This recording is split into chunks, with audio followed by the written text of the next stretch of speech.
She discovered she'd been betrayed for 2 years, but what happened next left her ex-husband on his knees, begging for her to come back. This is Marina's story, the woman who transformed the biggest humiliation of her life into her greatest victory. Get ready for a journey that will make you question everything you thought you knew about love, betrayal, and the power of a woman who decides she won't accept crumbs. Marina Williams stood before the ornate mirror in her Kensington salon, her reflection commanding attention even in the dim morning light. At 35, she possessed a timeless beauty that made heads turn wherever she went. Her rich, dark skin glowed with a natural radiance, and her perfectly sculpted features spoke of strength and grace. She adjusted the silk scarf around her neck, a signature touch that had become her trademark among London's elite clientele. The salon, nestled in one of London's most prestigious neighborhoods, buzzed with the quiet efficiency that had made Marina's reputation. Crystal chandeliers cast warm light over mahogany stations, and the scent of expensive hair products mingled with fresh orchids that adorned every corner. This was her kingdom, built from nothing but determination and an unwavering belief in herself. "Mrs. Williams, your 9 o'clock is here," announced Sophia, her young assistant, with barely concealed excitement.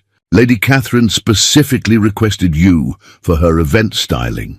Marina nodded with professional composure, though inside she felt the familiar surge of pride. 6 years ago, when she'd first opened these doors, she never imagined she'd be styling royalty and celebrities. Her journey from a small-town dreamer to London's most sought-after hairstylist had been paved with 16-hour days, countless sacrifices, and an iron determination to prove that excellence knew no boundaries. But as she prepared for another day of transforming her clients, Marina couldn't shake the hollow feeling that had been growing inside her chest for months. Her marriage to Betrayal Williams, once the fairy tale romance she'd believed would last forever, had become a beautiful facade hiding an increasingly painful reality. Betrayal had been her first love, her first everything. They'd met during her final year at university, when she was just a young woman with big dreams and an even bigger heart. He was already making waves in the tech industry, brilliant and ambitious, with the kind of magnetic charm that made everyone want to be near him. At 29, he was everything she thought she wanted: successful, handsome, and seemingly devoted to her. Their wedding had been the event of the year. Marina had walked down the aisle in a custom gown that hugged her, curves perfectly, feeling like the luckiest woman alive. Betrayal had looked at her with such love, such promise, that she'd believed nothing could ever shake their foundation. But 6 years had taught her that love, no matter how pure, couldn't survive in a garden where only one person was willing to tend. The morning routine at the salon provided a welcome distraction from her troubled thoughts. Marina moved through her appointments with the grace of a dancer, her skilled hands working magic on each client. She listened to their stories, their triumphs and heartbreaks, offering not just beauty treatments, but genuine human connection.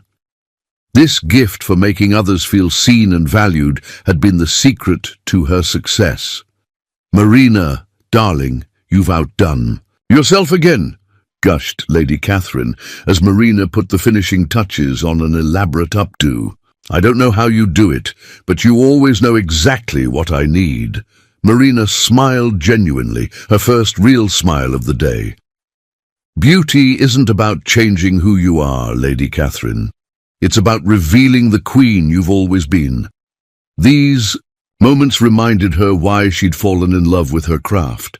In her chair, every woman became royalty, regardless of their background or circumstances. She'd built her business on this philosophy, creating a space where beauty was inclusive and transformative.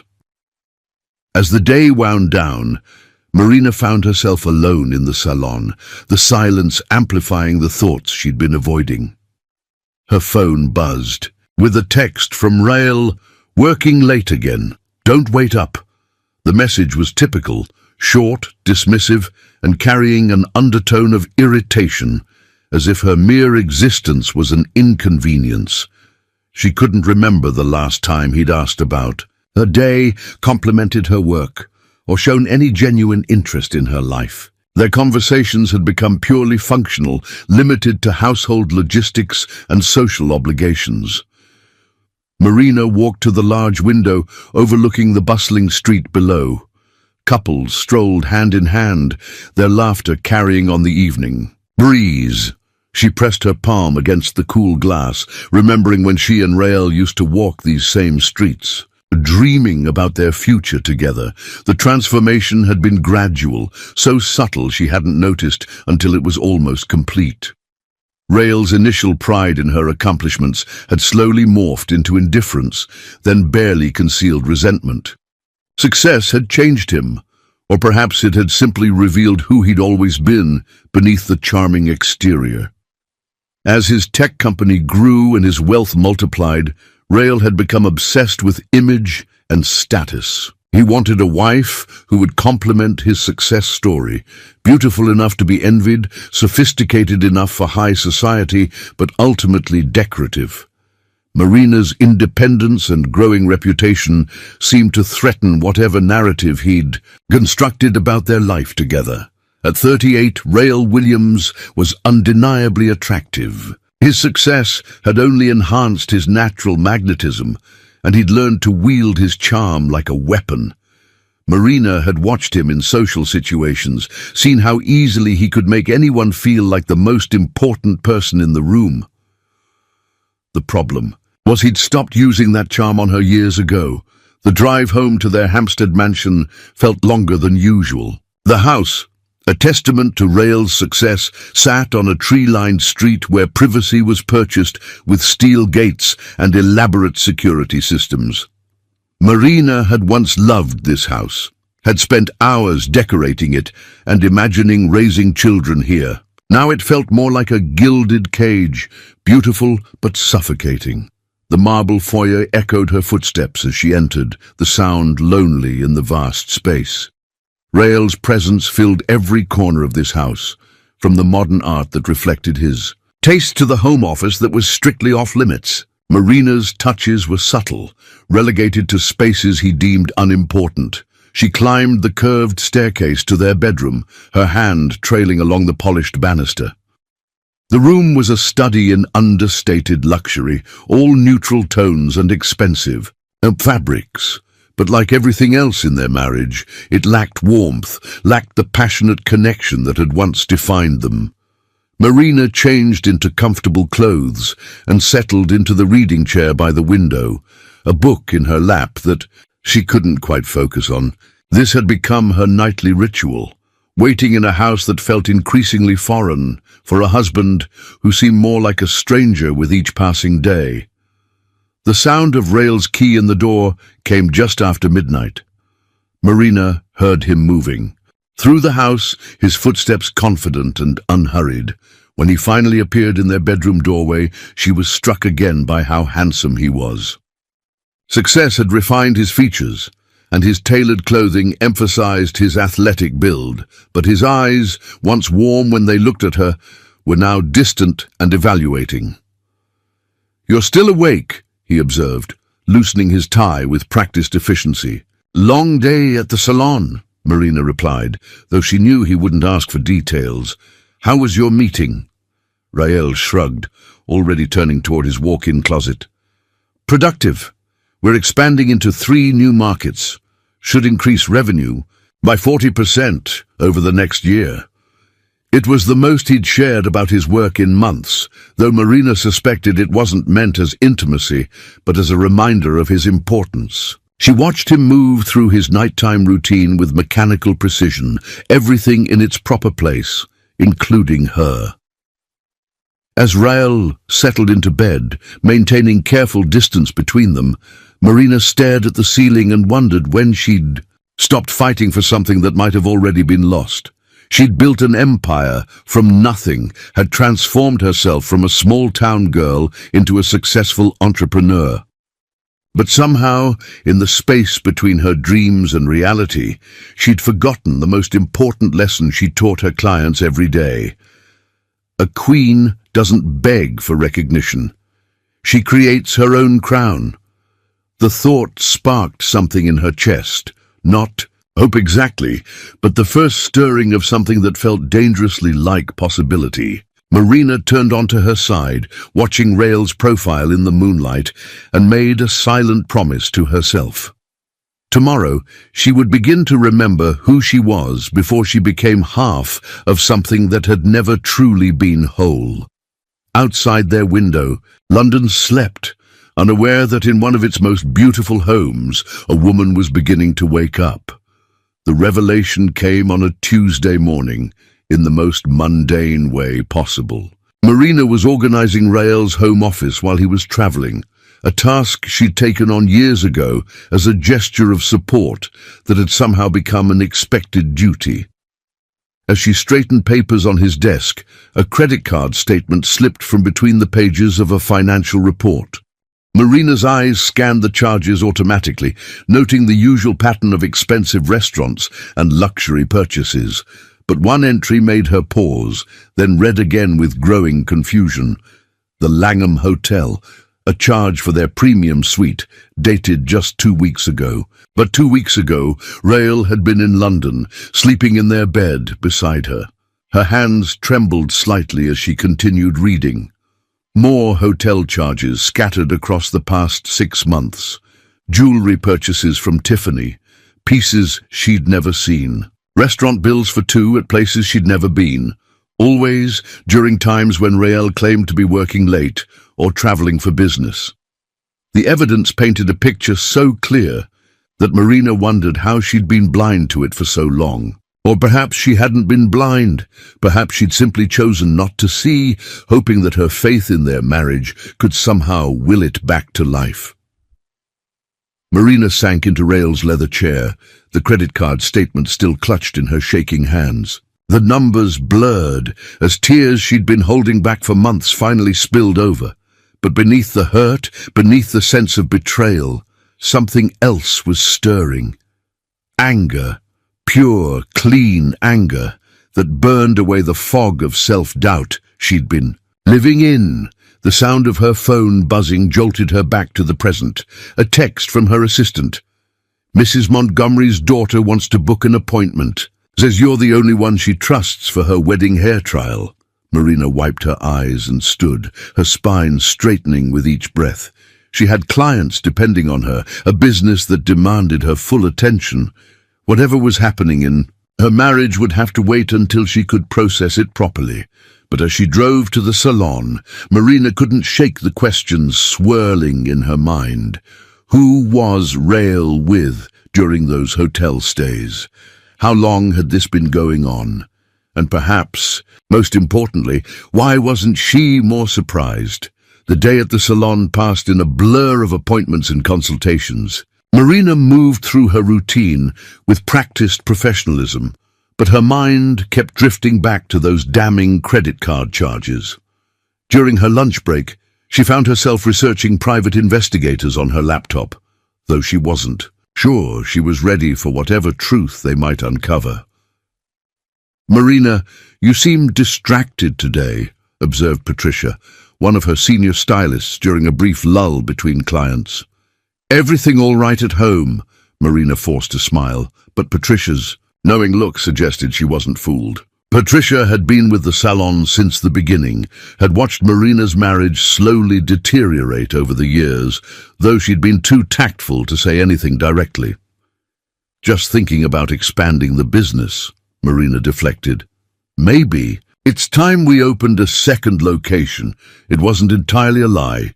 Marina had been considering expansion for months, but Rael had dismissed the idea, claiming she should focus on perfecting her current operation before taking on more responsibility. His words had stung, carrying the implication that her success was somehow incomplete, temporary. That evening, Marina arrived home to find Rael's car in the driveway. She paused before entering the house, steeling herself for another evening of polite conversation and careful distance. But when she walked into the kitchen, she found him on the phone, his voice animated in a way she rarely heard anymore. "No, sweetheart," he was saying, his back to Marina as he gazed out the window. "I'll make it up to you, I promise.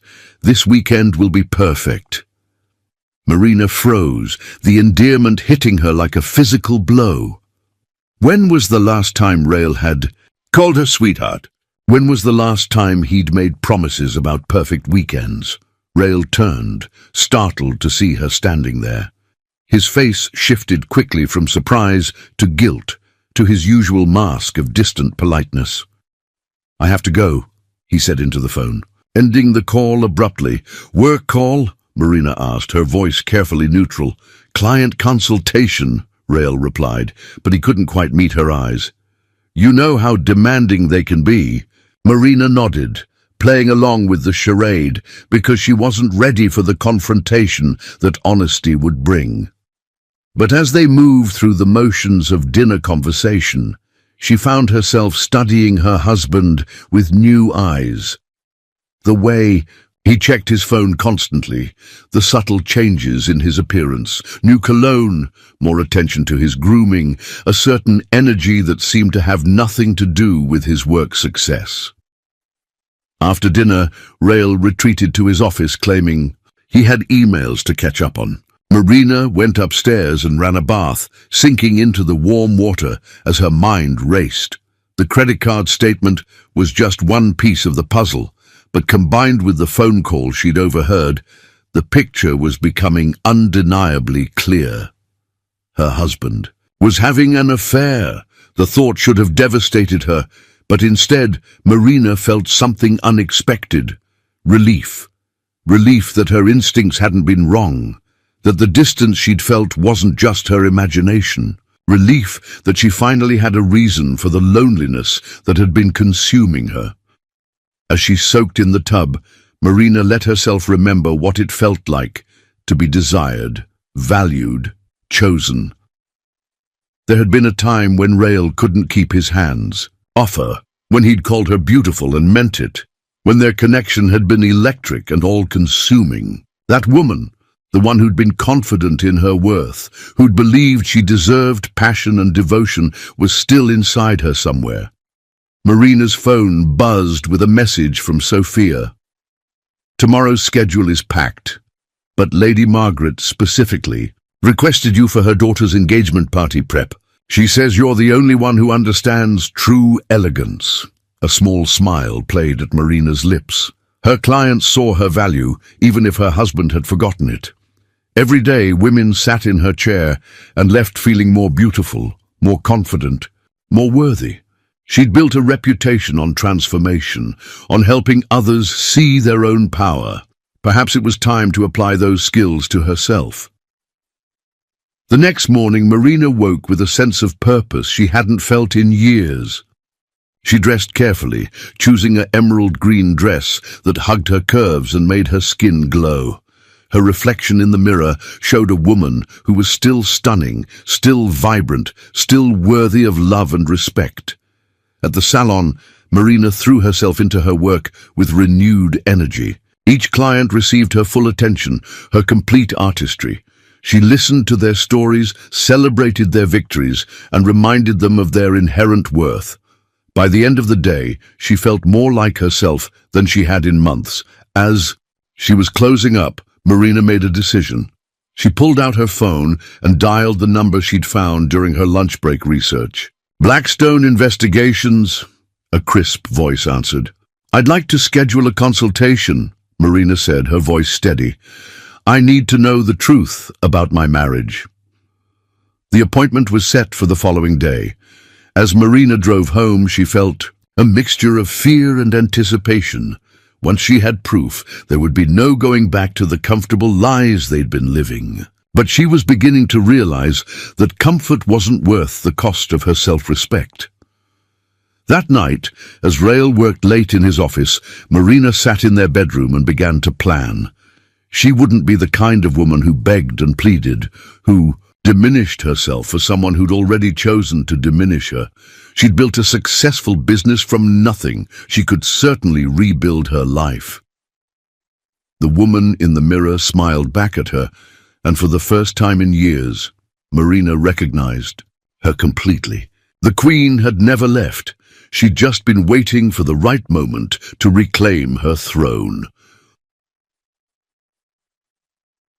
The private investigator's office was nothing like Marina had expected. Instead of the seedy, smoke-filled room from movies, Sarah Blackstone's headquarters occupied a sleek space in Canary Wharf, all glass and steel with views of the Thames.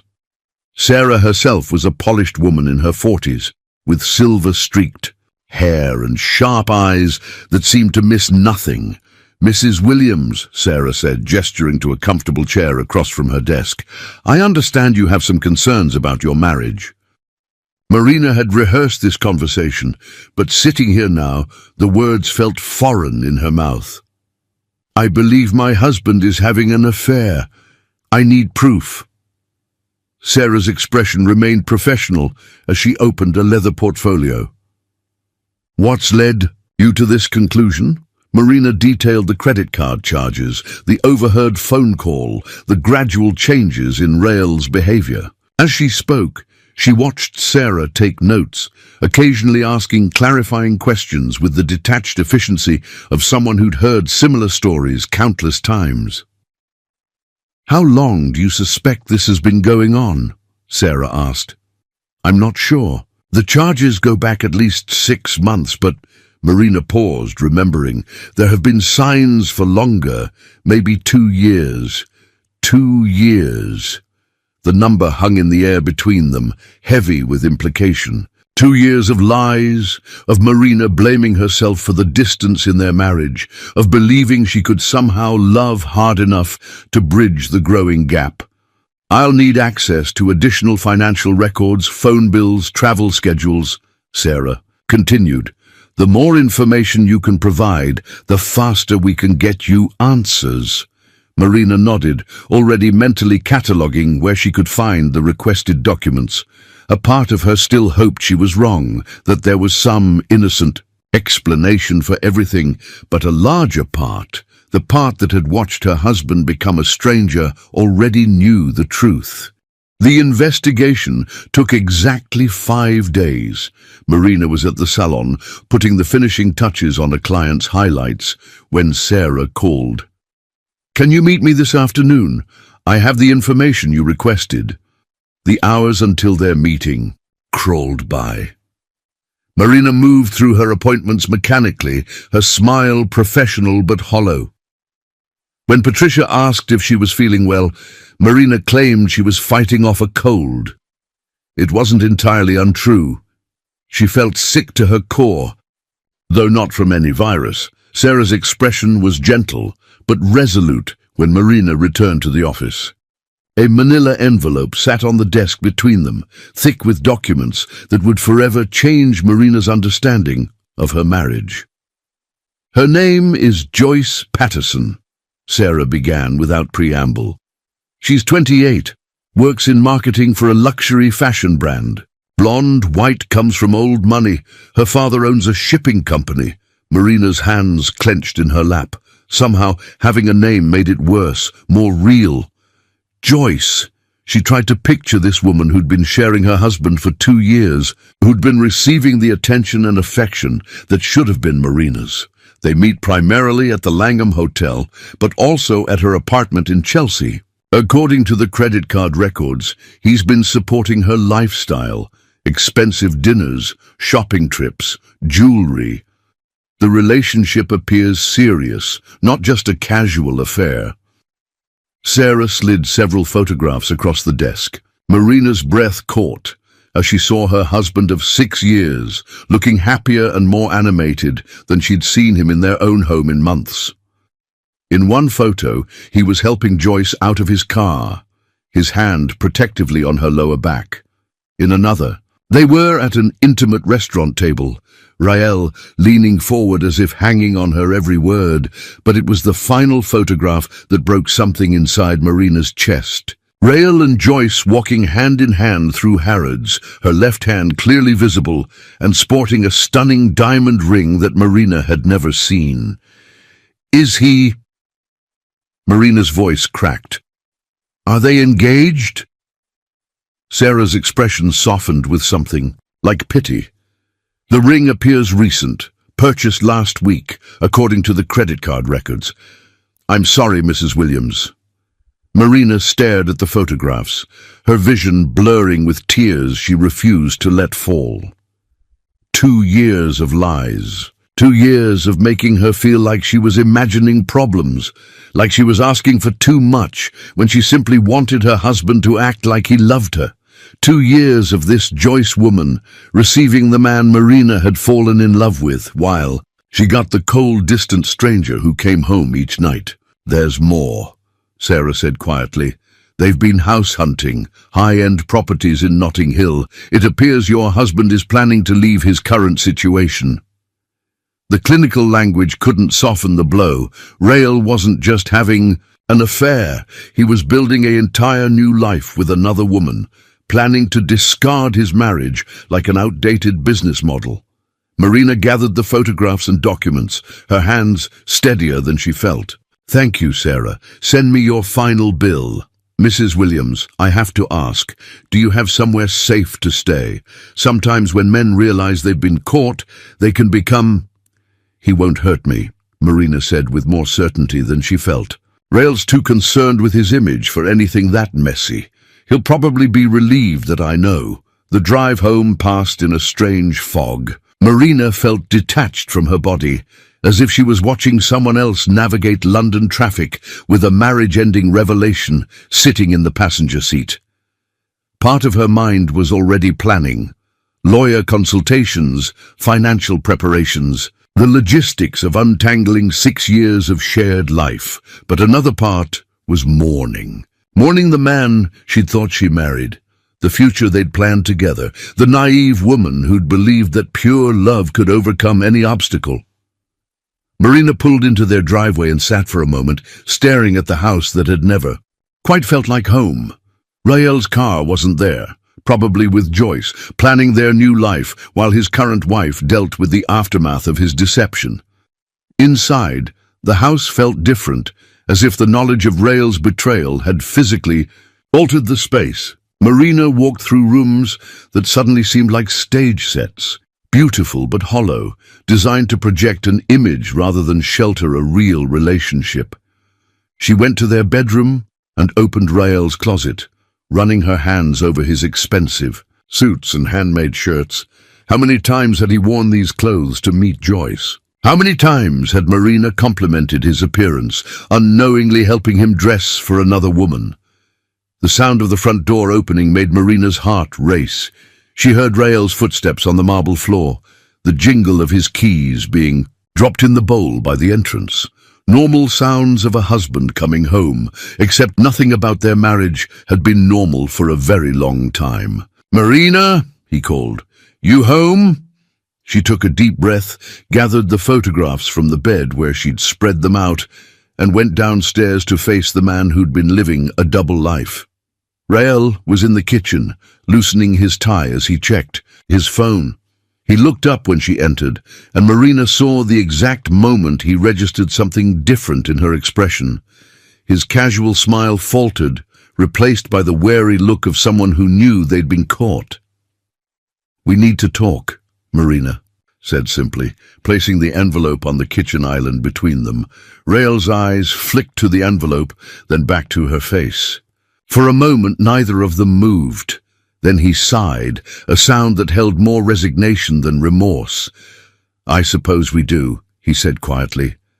Marina had imagined this moment for days, had planned what she would say, how she would confront him.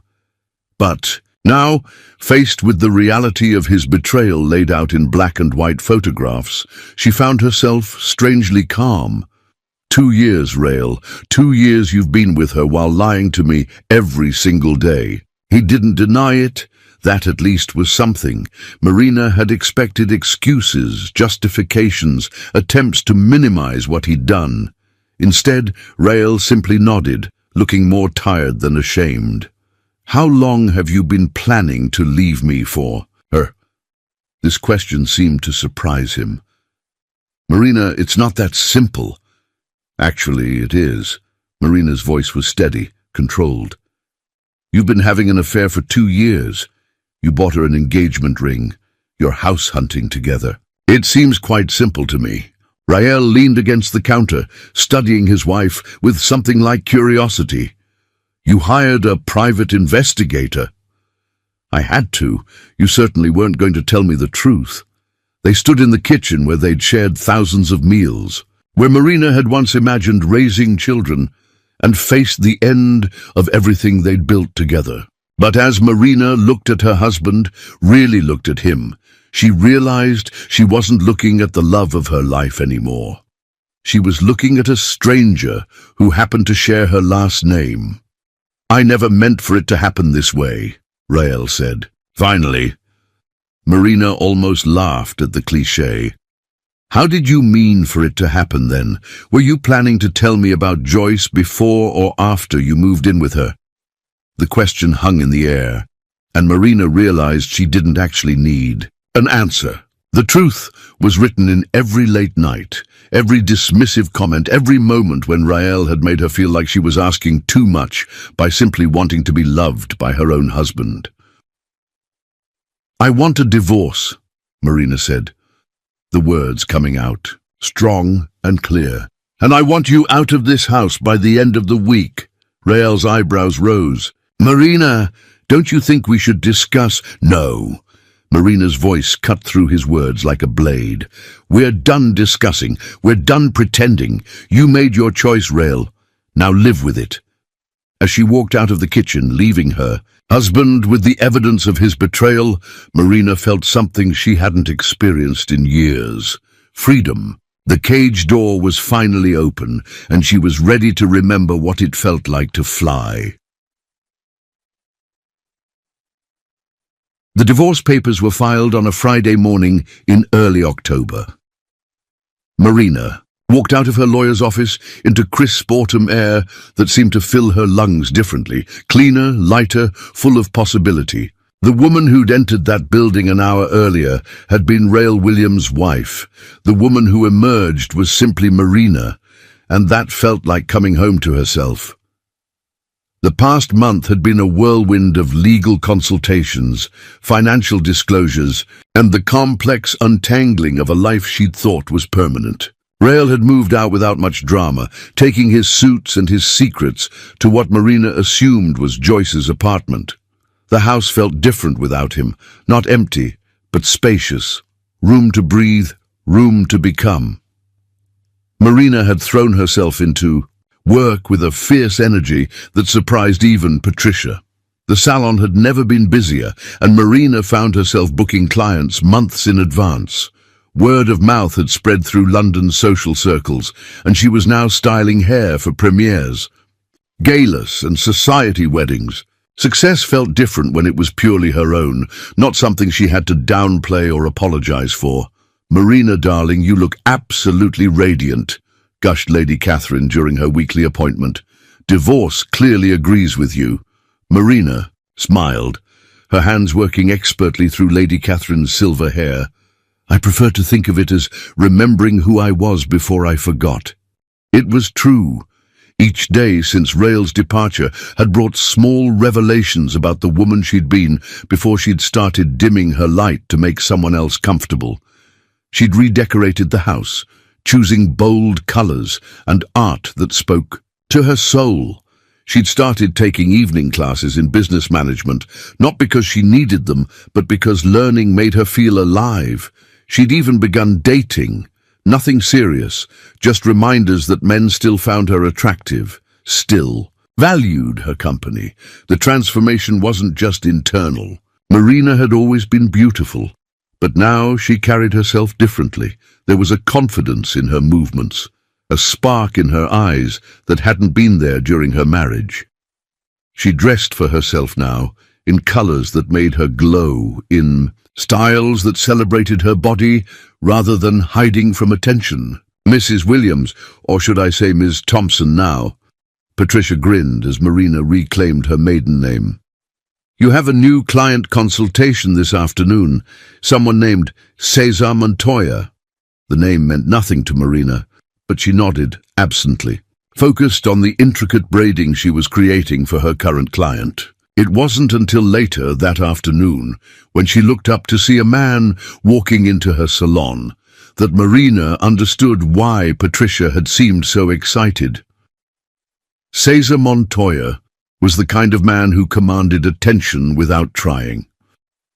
Tall and elegant, with silver-threaded black hair and the kind of bone structure that belonged in Renaissance paintings, he moved with the quiet confidence of someone completely comfortable in his own skin. His suit was understated but clearly expensive, and when he smiled at the receptionist, the whole room seemed to brighten. "Ms. Thompson?" His voice carried a slight accent, Spanish, Marina thought, and his eyes were the warm brown of expensive cognac. "Thank you for seeing me on such short notice." Marina felt something flutter in her chest that she hadn't experienced in years. Pure, uncomplicated attraction. This man was looking at her as if she was the most interesting person in the room, and for the first time in longer than she could remember, Marina felt genuinely flustered. "Of course, Mr. Montoya, how can I help you today?" Caesar's smile widened, and Marina noticed the way his eyes crinkled at the corners. "Actually, it's for my sister. She's getting married next month, and she's heard incredible things about your work. The problem is, she's in Barcelona and won't be in London until the day before the wedding." They spent the next hour discussing styles and techniques, but Marina found herself increasingly distracted by Cesar himself. He listened intently when she spoke, asked thoughtful questions, and seemed genuinely interested in her artistry. When he laughed at one of her stories about difficult clients, the sound was rich and warm, and Marina realized she'd been unconsciously leaning closer to him across her consultation table. "You're very passionate about your work," Cesar observed, his eyes studying her face with an intensity that made Marina's skin tingle. "It's refreshing to meet someone who's found their calling." "And what about you, Mr. Montoya? What's your calling?" "Cesar, please, and I suppose you could say I work with beautiful things too. I deal in diamonds, finding them, cutting them, bringing out their true brilliance." His gaze held hers. "I have an eye for recognizing real value when I see it." The conversation continued long past what a normal consultation would require, neither of them seeming eager to end it. Marina learned that Cesar was 42, originally from Colombia but educated in Europe, had built his diamond business from a single stone his grandfather had found in a riverbed. He was cultured, well-traveled, and when he spoke about his work, his passion was evident. More importantly, he treated Marina like an equal, not as decoration or accessory, but as an accomplished woman whose opinions mattered. When she mentioned her plans to expand the salon, he didn't dismiss the idea or suggest she be cautious. Instead, he asked intelligent questions about her business model and offered insights from his own entrepreneurial experience. "I should let you get back to your other clients," Cesar said eventually, though he made no move to leave. "But I wonder, would you consider having dinner with me? I'd love to continue our conversation somewhere less professional." Marina's pulse quickened. It had been years since a man had asked her on a real date, years since she'd felt this kind of electric attraction. "I'd like that very much." They arranged to meet the following evening at a small, elegant restaurant in Covent Garden. As Cesar left, he paused at the door and looked back at Marina. "Until tomorrow, then. I have a feeling it's going to be a memorable evening." After he'd gone, Marina found herself smiling for no reason, humming as she cleaned her station. Patricia appeared at her elbow, grinning broadly. "Well, that was interesting," Patricia observed. "Handsome, successful, and he couldn't take his eyes off you. When's the last time a client asked you out?" "Never," Marina admitted, still feeling slightly stunned by the encounter. "And he's not really a client, just booking for his sister, even." "Better. No professional complications." Patricia's expression grew serious. "You deserve this, Marina. You deserve someone who sees how amazing you are. That evening, Marina stood in her newly redecorated bedroom, trying on different outfits for her date with Caesar. She'd forgotten how exciting this feeling could be. The anticipation, the flutter of nerves, the delicious uncertainty of new attraction. She finally settled on a deep blue dress that hugged her curves and made her skin glow, paired with gold jewelry that caught the light when she moved. The restaurant Caesar had chosen was intimate and sophisticated, with soft lighting and discreet service. He was already waiting when Marina arrived, rising to greet her with a smile that made her forget every self-doubt she'd harbored on the drive over. "You look absolutely stunning," he said, taking her hand briefly, "though I have to admit I was already captivated by your beauty yesterday." Marina felt heat rise in her cheeks. It had been so long since someone had complimented her so directly, so genuinely. "Thank you. You look quite handsome yourself." The conversation flowed as easily as it had at the salon. Cesar was intelligent and funny, well-read and curious about the world. He asked about Marina's journey to success, listened intently to her stories, and shared his own experiences building a business in a competitive industry. "I started with nothing but determination and one perfect diamond," he told her over the main course. "My grandfather found it when I was 12, spent years teaching me how to read stones, how to see their potential beneath the rough exterior. By the time I was 25, I'd turned that one diamond into a small but respected business. And now..." Caesar's smile was modest but confident. "Now I work with collectors and investors around the world. We find the extraordinary stones, the ones that take your breath away. It's not about size or obvious beauty. It's about recognizing something special when others might overlook it." Marina felt his words resonate deeply. "That's exactly how I feel about my work. Every woman who sits in my chair has something magnificent inside her. My job is just to help bring it to the surface." "Exactly." Caesar's eyes held hers across the candlelit table. Beauty that's been there all along, waiting for the right person to recognize its worth. The double meaning wasn't lost on either of them. Marina felt something shifting inside her chest, a warmth she'd almost forgotten existed. This man saw her, really saw her, in a way that Rael never had. As the evening progressed, Marina found herself laughing more than she had in years. Cesar had a gift for storytelling, regaling her with tales of his travels to remote mines, his encounters with eccentric collectors, and the occasional mishap that came with dealing in precious stones. "There was this one time in Myanmar," he said, his eyes dancing with mischief.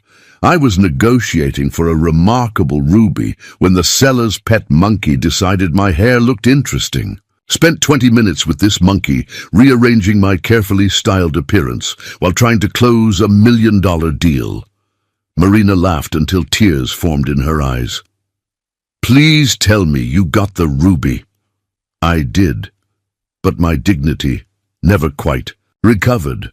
The seller said the monkey was a good judge of character, so I must be trustworthy." Caesar's expression grew more serious. "Sometimes the most valuable things come from the most unexpected places." The restaurant began to empty around them, but neither seemed eager to end the evening. When Caesar suggested a walk along the Thames, Marina agreed without hesitation. London at night was magical, the lights reflecting off the water as they strolled side by side. Marina felt alive in a way she'd forgotten was possible. Every nerve ending seemed heightened, every breath filled with potential. "Marina," Caesar said as they paused near Westminster Bridge, "I have to be honest with you. I didn't really need a consultation for my sister." Marina's heart skipped, though she found herself smiling rather than upset. "Oh?" "I've been hearing about the extraordinary Marina Thompson for months. Lady Catherine is a friend of my family. She couldn't stop talking about the talented, beautiful woman who'd transformed her entire perspective on herself. I had to meet you. So your sister isn't getting married? Cesar's grin was boyish and charming. Oh, she is, but she's perfectly capable of doing her own hair. I just wanted an excuse to meet the woman who's become legendary in certain circles of London society. Marina should have been annoyed by the deception, but instead she felt flattered, desired in a way that made her pulse race. That's quite an elaborate plan, just to ask someone out. You're quite an extraordinary woman. Extraordinary women deserve extraordinary gestures. He stepped closer, and Marina could smell his cologne, could see the flecks of gold in his brown eyes. When he raised his hand to touch her cheek, she didn't pull away. May I kiss you, Marina? The question was asked with such genuine respect, such consideration for her choice, that Marina felt something click into place inside her heart. This was how a woman should be courted, cherished, desired. Yes, she whispered. Caesar's kiss was everything Marina remembered kisses could be. Tender but passionate, respectful but thrilling. When they broke apart, she felt dizzy with possibility. I'd very much like to see you again, Caesar said softly. I'd like that too. As he walked her to her car, Marina felt like she was floating. This was what she'd been missing. What she'd convinced herself she could live without. Not just romance, but genuine connection. Not just attraction, but respect and appreciation. The next few weeks passed in a whirlwind of dates and phone calls, stolen moments between clients, and long conversations that stretched into the early morning hours. Caesar courted her properly, with flowers and thoughtful gifts, with attention to her words and interest in her dreams. He came to the salon often, always with a legitimate reason, bringing coffee for the staff, consulting about a piece of jewelry for a client, picking Marina up for lunch. But she could feel his eyes on her as she worked, could sense his admiration for her skill and artistry. He's smitten, Patricia observed one afternoon after Cesar had left. And you're glowing like a woman in love. Marina paused in her sweeping, considering the words. Was she falling in love? The question should have terrified her. It had been less than 2 months since her divorce was finalized. But what she felt for Caesar was so different from what she'd experienced with Rael. This was built on mutual respect, shared laughter, genuine appreciation for who she was rather than who someone wanted her to become. The revelation came during their 6th date at Caesar's penthouse apartment overlooking Hyde Park. Marina had been nervous about the invitation, knowing it suggested an intimacy they hadn't yet explored. But when she arrived, she found candles and soft music, a carefully prepared dinner that spoke of effort and thoughtfulness rather than expectation. You cooked, Marina observed, touched by the gesture. I wanted tonight to be special, just us, no distractions. Caesar helped her out of her coat, his hands lingering on her shoulders. I have something I want to show you. He led her to a small room off the main living area that served as his private office. The walls were lined with safes and display cases, but Caesar went to a particular drawer and withdrew a small velvet box. This is what I was working on when we met, he said, opening the box to reveal the most stunning diamond Marina had ever seen. It wasn't the largest stone, but it seemed to capture and reflect light in ways that took her breath away. A perfect diamond, flawless and brilliant. I've been saving it for something special. Marina gasped at its beauty. It's magnificent. Who's it for? Caesar's eyes met hers, and she saw something in their depths that made her pulse quicken. I was hoping it might be for you. The room seemed to spin around Marina. Cesar, we've only been seeing each other for 6 weeks, he finished. I know it's fast. I know you're just coming out of a difficult marriage, but Marina, I've never felt anything like this before. You're extraordinary, not just beautiful, but brilliant and strong and passionate about life. I don't want to waste time pretending I feel less than I do. Marina stared at the diamond. then at the man holding it. In the soft light, Caesar looked like something from a dream, handsome, successful, and offering her everything she'd thought she'd given up hope of finding.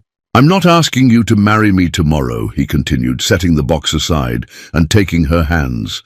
"I'm asking you to consider a future with me, to let me show you how a woman like you deserves to be loved."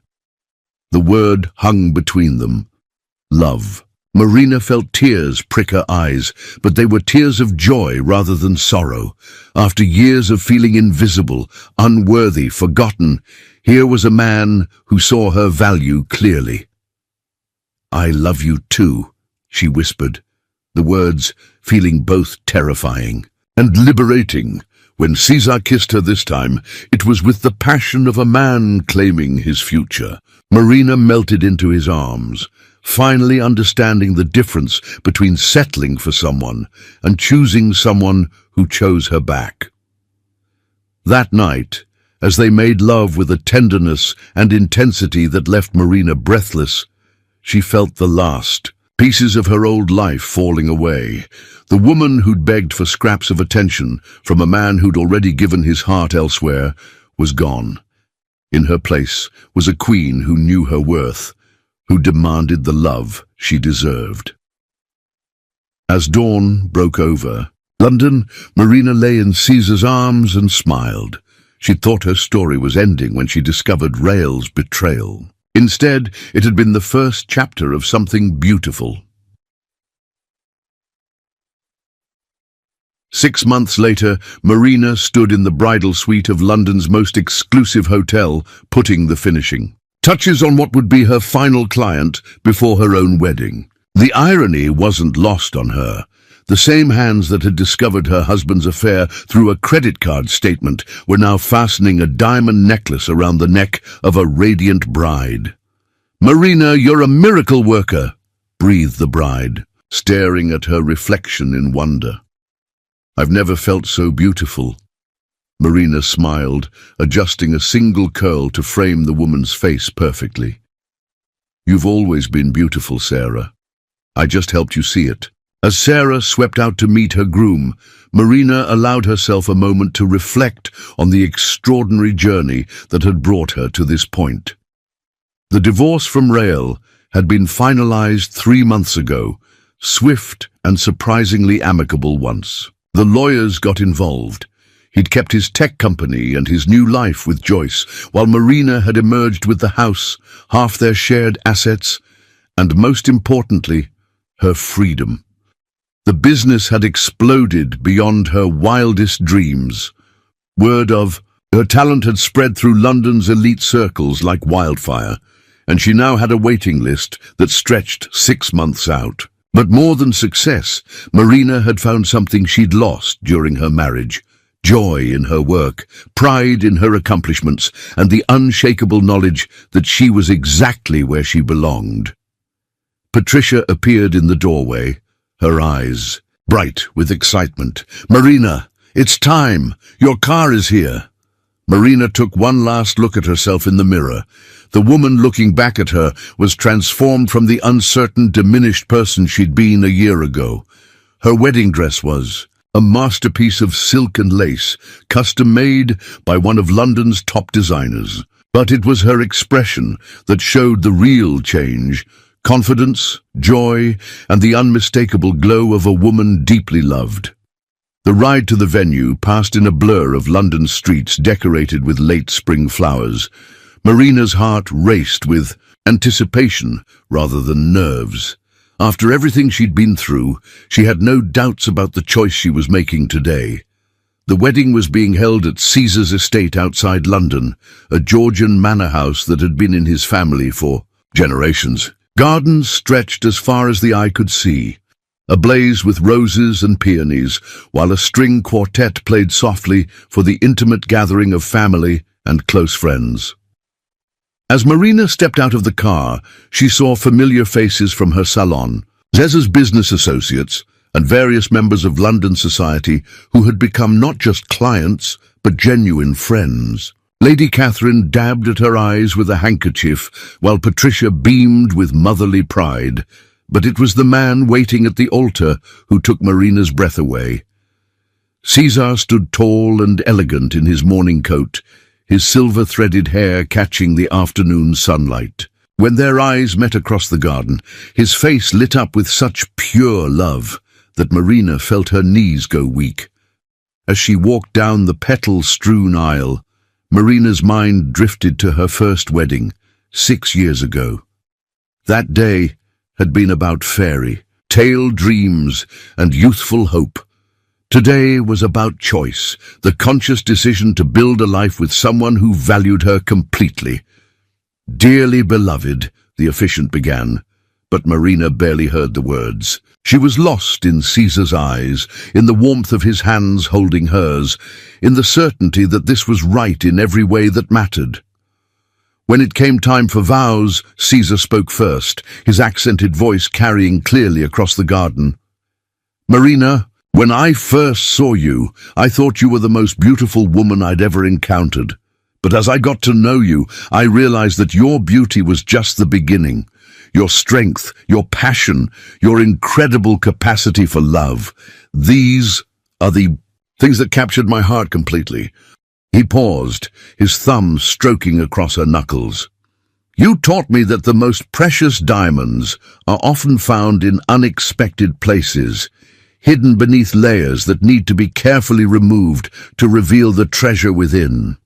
You are my treasure, my perfect diamond, and I promise to spend every day of our life together making sure you never forget your worth." Marina felt tears streaming down her cheeks as she began her own vows. "Caesar, you came into my life when I had forgotten who I was, when I had accepted that love was something I had to earn rather than something I deserved. You showed me that real love doesn't diminish you. It elevates you. It sees your potential and helps you become the best version of yourself." Her voice grew stronger as she continued. "You chose me not in spite of my independence, but because of it. You celebrate my success instead of feeling threatened by it. You make me feel like the queen I always was, but had forgotten how to be. I promise to love you with the same fierce devotion you've shown me, to build dreams with you instead of shrinking my own to fit someone else's vision." When the officiant pronounced them husband and wife, Caesar's kiss was tender and triumphant, witnessed by cheers from their guests and the golden glow of late afternoon sun. The reception was a perfect reflection of their combined styles. Elegant, but warm, sophisticated, but genuine. Marina moved through the celebration like she was floating, accepting congratulations and best wishes from people who had watched her transformation over the past year. During dinner, she caught sight of a familiar figure at the edge of the garden. For a moment, her breath caught. Rael stood by the garden gate, not trying to enter, but simply watching from a distance. Their eyes met across the space, and Marina saw something in his expression she'd never seen during their marriage. Regret. Excuse. "Me for just a moment," she murmured to Caesar, who followed her gaze and nodded with understanding. Marina walked to the gate, her wedding dress rustling in the evening breeze. Up close, Rael looked older than his 38 years, worn down in a way that success had never managed. "Hello, Rael," she said quietly. "Marina." His voice was hoarse. You look incredible. Happy." "I am happy." Marina studied her ex-husband's face. "What are you doing here?" Rael's hands twisted together, a nervous gesture she'd never seen from him before. "I wanted to see you, to apologize, to tell you that I know I was wrong." Marina waited, saying nothing. "Joyce and we broke up 3 months ago. Turns out building a relationship on deception isn't a strong foundation." His laugh was bitter. "She said I was emotionally unavailable, that I never really let her in. Sound familiar?" "I'm sorry to hear that," Marina said, and meant it. She felt no satisfaction in his pain, only a sad recognition of patterns that perhaps he was finally seeing clearly. "I had everything," Rael continued, his voice breaking slightly. A beautiful, successful, incredible wife who loved me completely. And I threw it away for what? An ego boost, the thrill of something forbidden. I look at you now, glowing and radiant and so obviously cherished, and I realize what I lost.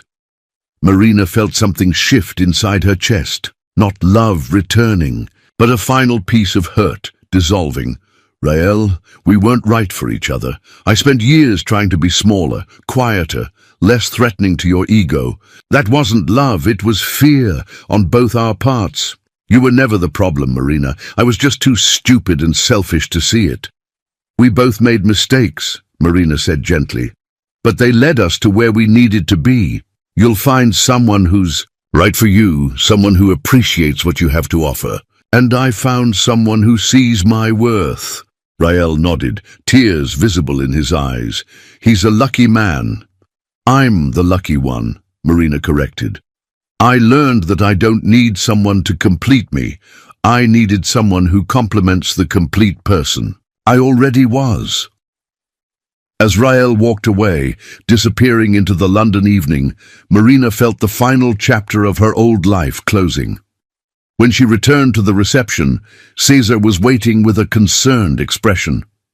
Everything all right, my love? Marina went into his arms, feeling the solid strength of him, breathing in his familiar scent. Everything is perfect, just saying goodbye to the past. As the evening progressed, Marina found herself surrounded by the life she'd built. Her successful business, her genuine friendships, her loving husband who treated her like the treasure she was. During the dancing, as Caesar spun her around the temporary dance floor set up in the garden, Marina caught her reflection in the manor house windows.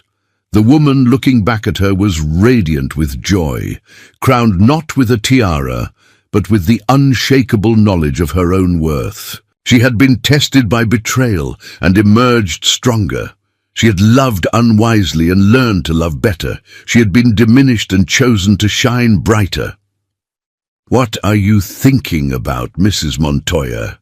Cesar whispered in her ear as they swayed. To the music, Marina smiled at her new name, at the promise it held.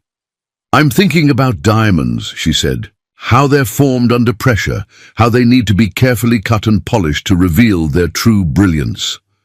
And I'm thinking that maybe everything I went through was necessary to become the woman I am today. The woman worthy of a love like this." Caesar pulled back to look at her face, his expression serious. "Marina, you were always worthy. You just needed someone who recognized your value." As the evening wound down and guests began to depart, Marina and Caesar stood on the terrace of his manor house, looking out over gardens that were now legally hers as well. In the distance, London glittered like scattered diamonds, full of possibility and promise. "Any regrets?" Caesar asked, his arm around her waist. Marina thought of the scared woman who had discovered those credit card statements, who had been willing to settle for crumbs of affection from a man who had already given his heart elsewhere. She thought of the journey from that broken place to this moment of complete joy. "None," she said firmly. "Every step led me to you, to this life, to remembering who I really am."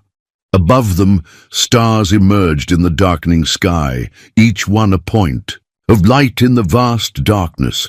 Marina had learned that she was like those stars, brilliant not because of the darkness around her, but in spite of it. She had found her way back to her own light, and now she had someone who would help her shine even brighter. As they headed inside to begin their new life together, Marina caught a glimpse of herself in the hall mirror. The woman looking back was a queen in every sense that mattered, not because of a crown or title, but because she knew her worth and demanded nothing less than the love she deserved. The girl who had believed love could change people was gone, replaced by a woman who understood that real love doesn't change you. It reveals who you've always been. And Marina had always been a queen. She just needed to remember how to wear her crown. In the end, that was the most beautiful transformation of all.